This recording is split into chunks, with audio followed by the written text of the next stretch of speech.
Koramsara constituency o kaini bodol in bisingo kwatar sheklaimani koktuma fashlo koktum panaklai o kokshulsa murukha koramsarani CPM candidate Shadun Chakma Aslo for nang Koramsara constituency ni CPM candidate Shadun Chakma koktum panaklai shaka MDC asol thayo kurevano candidate Bimol Chakma tabu phano government quartero tongko hanai তীব্রামতা এবং BJP এগুলা হইল বড় লোকের দল।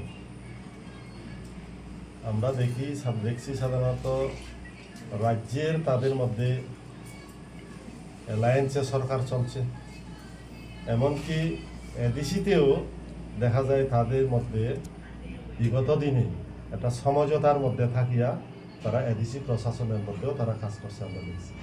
কিন্তু যখন নির্বাচন ঘোষণা হইল তখন দেখতেছি আমরা বিজেপি আলাদা প্রার্থী দিল, তীব্রামতাও আলাদা প্রার্থী দিল। এটাই প্রমাণিত হয় যে তাদের নিজেদের স্বার্থদাই তারা প্রাধান্য দেয়, সাধারণ মানুষের স্বার্থকে তারা প্রাধান্য দেয় না। এর জন্যই তারা স্বার্থের আঘাতের জন্যই নিজেদের মারামারি, এর ফলে আজকে তারা আলাদা আলাদা প্রার্থী দিল। এত যদি মানুষের যদি মঙ্গল ভাবত তারা বিজেপি এবং তীব্রামতা অ্যালায়েন্স, তাহলে এখনো পর্যন্ত ত্রিপুরা মন্ত্রিসভার টিকা কেন তীব্রামতার এই মন্ত্রীরা সেখান থেকে পদত্যাগ করলেন না? এমনকি আমরা দেখতে পাই এই যে কিছু কিছু জায়গার মধ্যে তীব্রামতা সমর্থক এবং বিজেপি সমর্থকদের মধ্যে সংঘর্ষ দেখা যায়। এটা লোক দেখানো, নাম কাম ওয়াস্তে তারা এটা করে, কিন্তু এখনো পর্যন্ত এই বিষয় নিয়ে প্রদ্যুৎবাবু তো কোনো কথা বলেন না।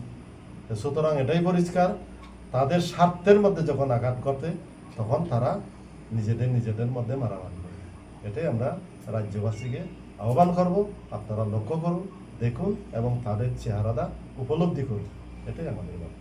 আচ্ছা, আপনি যে কেন্দ্র থেকে আপনি প্রতিদ্বন্দ্বিতা করছেন সেই কেন্দ্রে তো বিগত দিনের যিনি এমডিসি এখান থেকে নির্বাচিত হয়েছেন তিনি আবার পুনরায় এখান থেকে আবার এডিসি নির্বাচনে উনি প্রতিদ্বন্দ্বিতা করছেন, সে উদ্দেশ্যে কি বলবেন উন্নয়ন নিয়ে? ব্যক্তিগতভাবে তো আমি কি বলবো, কিন্তু রাজনৈতিকভাবে আমি একটা কথাই বলবো ওনার সম্পর্কে। উনি একদিকে দিল্লি এবং রাজ্যের শাসক গোষ্ঠীর প্রতিনিধি, এমনকি এটাও আমি জানি ব্যক্তিগতভাবে উনি রাজ্যের বিজেপির উপজাতি যে সেল আছে এই উপজাতি সেলের সভাপতি, রাজ্যের উপজাতি সেলের সভাপতির দায়িত্ব পালন করেন, গুরুত্বপূর্ণ দায়িত্ব ওনার। এর মধ্যে উনি গত 21-এর এডিসি নির্বাচনে বিজেপি দল থেকে এই খরমচড়া কেন্দ্র থেকে নির্বাচিত হয়েছে, জনগণ ওনাকে ভোট দিয়েছেন।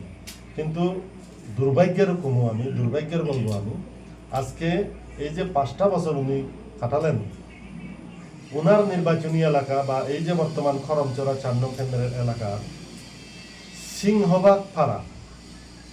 সিংহভাগ মানুষ, আমি আমাদের বামপন্থী সিপিআইএম দলের সমর্থকদের কথা বলবো না, খোদ উনাদের দলের মানুষ যারা গুরুদায়িত্ব পালন করেছেন গত 21 সালে উনাকে জেতানোর জন্য, উনারাই আজকে উনি যখন প্রতিদ্বন্দ্বিতার মাঠে আছেন এই সময়ের মধ্যে উনাকেই দূর করিয়া থামিয়ে দিচ্ছেন, উনাকেই বিভিন্নভাবে গালিগালাজ করছেন।